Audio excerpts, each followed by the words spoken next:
Hello student, मैं रंजीत चौधरी आप लोगों के बीच में लेकर आया हूँ आर.के. एजुकेशन सेंटर में क्लास 10th का साइंस जो चौथा चैप्टर है कार्बन और उसके यौगिक।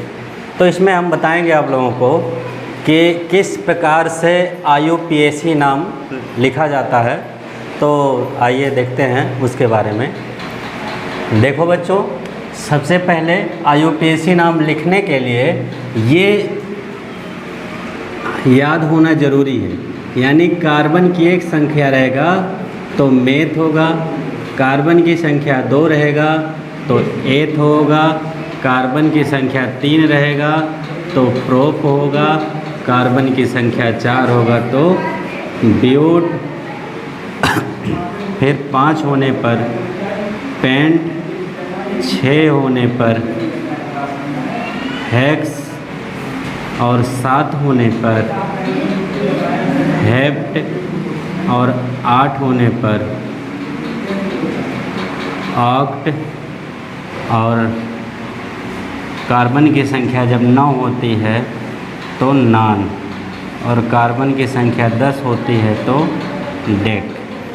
ये इतना चीज़ें याद करना सबसे पहले ज़रूरी है। Meth, eth, prop, but, hex, hept, oct, non, dec, ये याद रहेगा तो IUPAC नाम लेने में आसानी होगा। तो इसमें सबसे पहले हम देखेंगे एल्केन, एल्कीन, एल्काइन, ये क्या होता है। लेकिन उसके पहले थोड़ा सा बेसिक हम जानेंगे कि किस प्रकार से कौन से कार्बनिक यौगिक या तत्व कितने बंध बनाते हैं। तो सबसे पहले इस चीज़ को देखना है, जो कार्बनिक रसायन में उपयोग होने वाले मुख्य तत्व हैं उनको देखते हैं। तो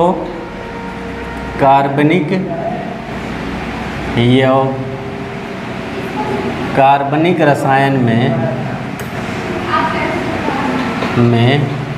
प्रयोग होने वाले मुख्य तत्व, कार्बनिक रसायन में प्रयोग होने वाले मुख्य तत्व। तो वो मुख्य तत्व कौन कौन से होंगे इसके बारे में देखते हैं। तो वो तत्व हैं कार्बन, हाइड्रोजन, ऑक्सीजन, हैलोजन और नाइट्रोजन। हैलोजन की बात करें तो हैलोजन 4 होता है।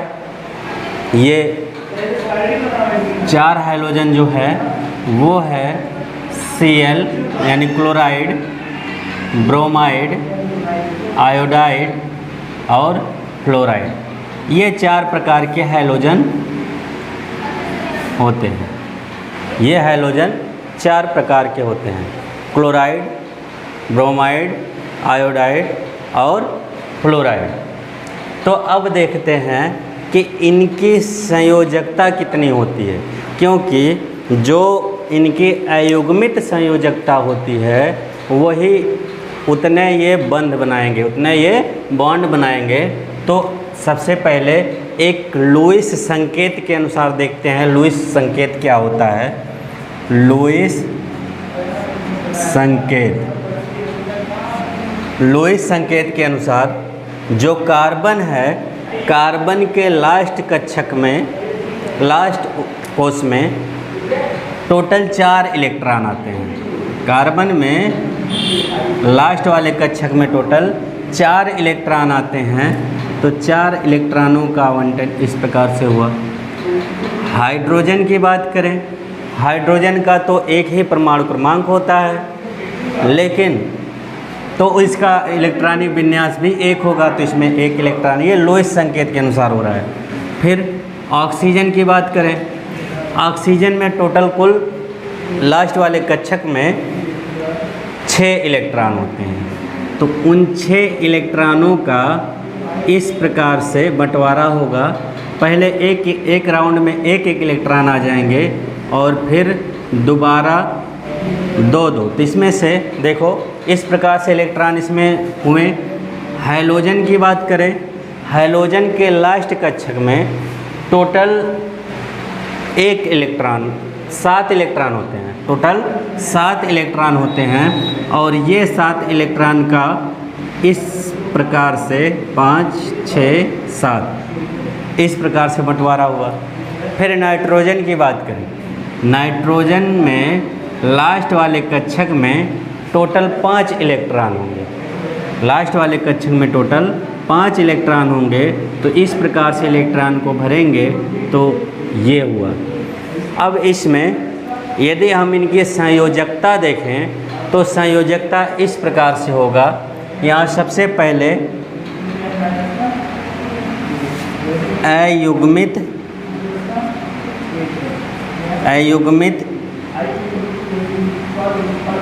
इलेक्ट्रॉन की संयोजकता,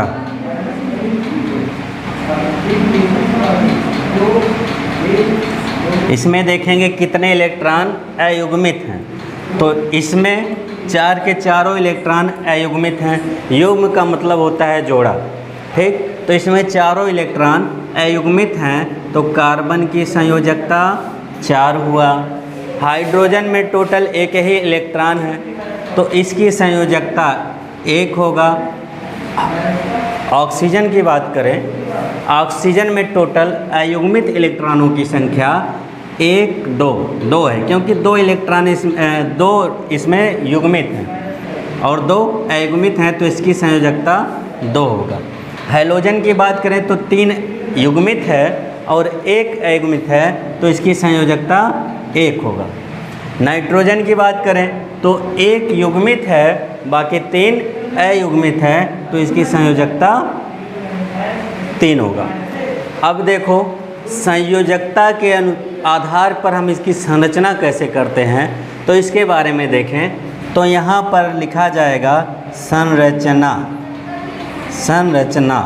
अब देखो कार्बन की संयोजकता 4 है, तो कार्बन 4 बंध बनाएगा। कार्बन की संयोजकता 4 है, तो कार्बन 4 बंध बनाएगा। हाइड्रोजन की संयोजकता 1 है, तो हाइड्रोजन 1 ही बंध बनाएगा।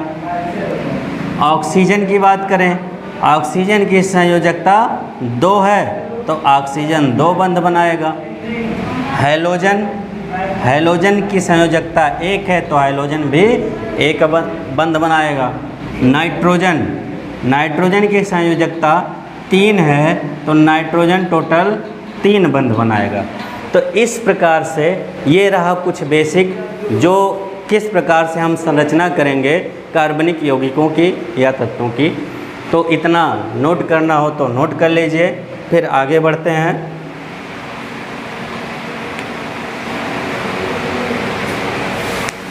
आगे देखिए,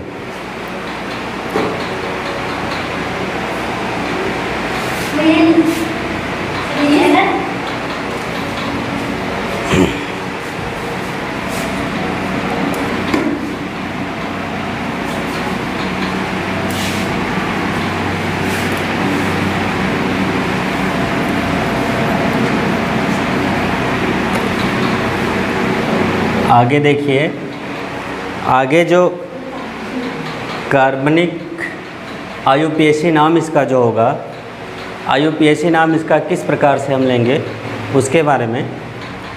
तो यहाँ पर सबसे पहले एल्केन आता है।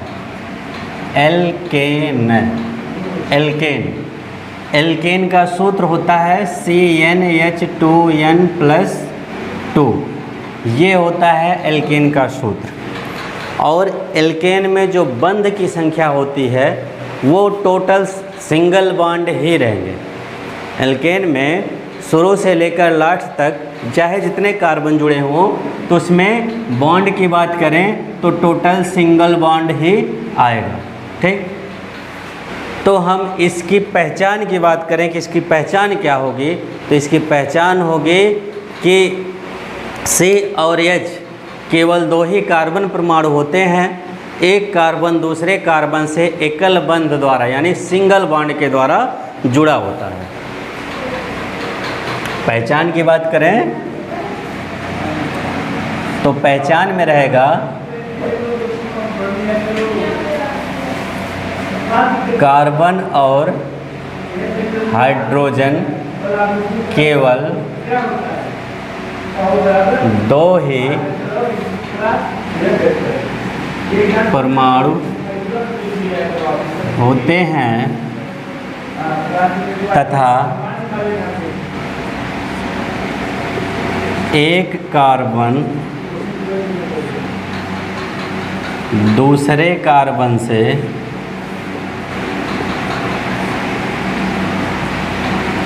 एकल बंध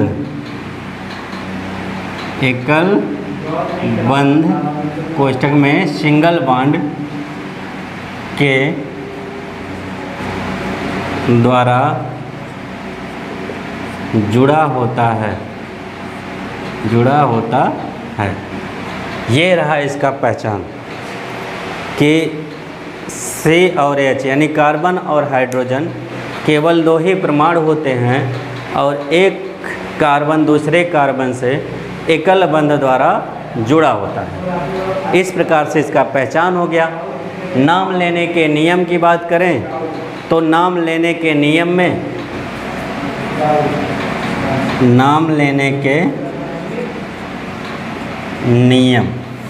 जो नाम लेने का नियम है इसमें हम सबसे पहले कार्बन की संख्या को देखेंगे। कार्बन की संख्या को देखकर मेथ एथ प्रोप यानी जिस हिसाब से कार्बन आए उस हिसाब से इसमें देखकर और उसके अंत में एन शब्द जोड़ देते हैं।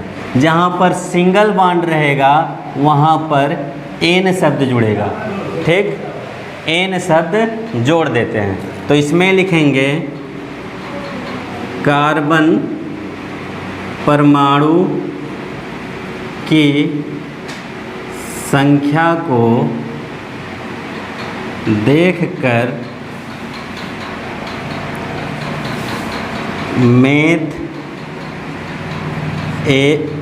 मेथ एथ प्रोप यानी जो दिया हो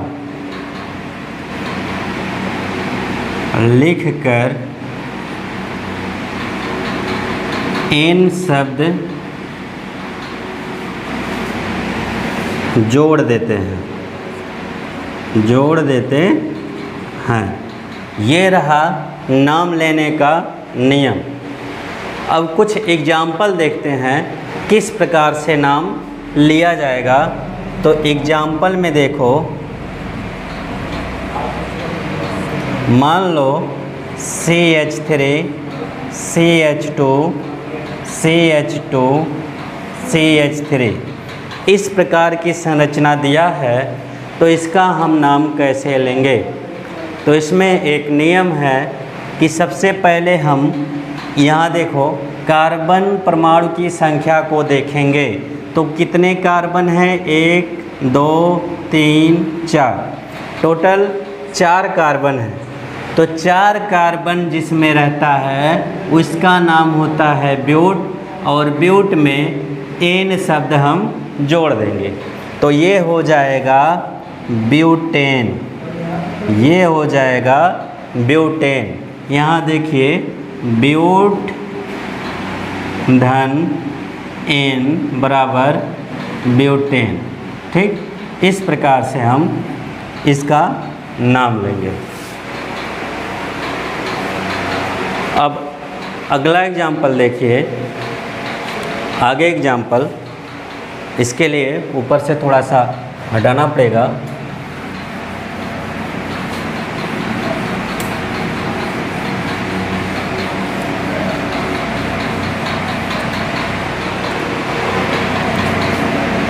CH3 CH2 CH3 CH2 CH3 दिया हो। अब देखो यदि इस प्रकार की संरचना आ जाए तब हम कैसे IUPAC नाम इसका लेंगे।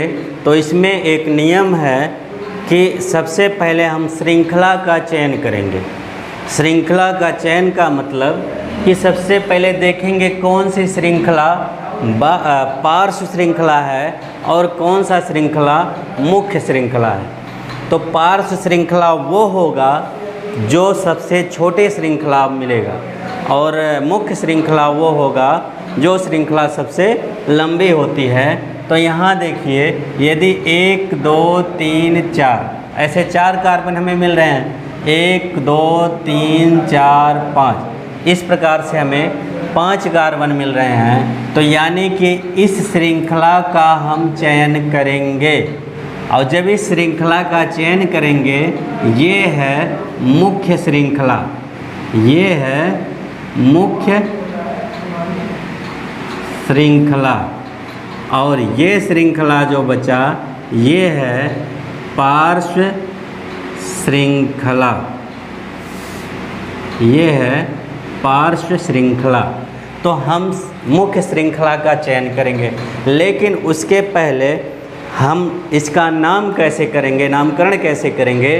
तो यहाँ पर सबसे पहले जो प्रतिस्थापी जुड़ा हुआ हो, जिसको हम पार्श्व श्रृंखला मान रहे हैं, ये जुड़ा है CH3। तो CH3 होता है मेथिल का सूत्र। तो हम लिखेंगे, इसका पहले अंकन करेंगे, इधर से गिनेंगे तब भी तीसरे नंबर पे आएगा, इधर से गिनेंगे तब भी तीसरे नंबर पे आएगा। तो 1 2 3 4 5 तीसरे नंबर पर जुड़ा है, तो 3 मेथिल, ये हो जाएगा 3 मेथिल। टोटल ये मुख्य श्रृंखला के कार्बनों का अंकन करेंगे। तो मुख्य श्रृंखला में टोटल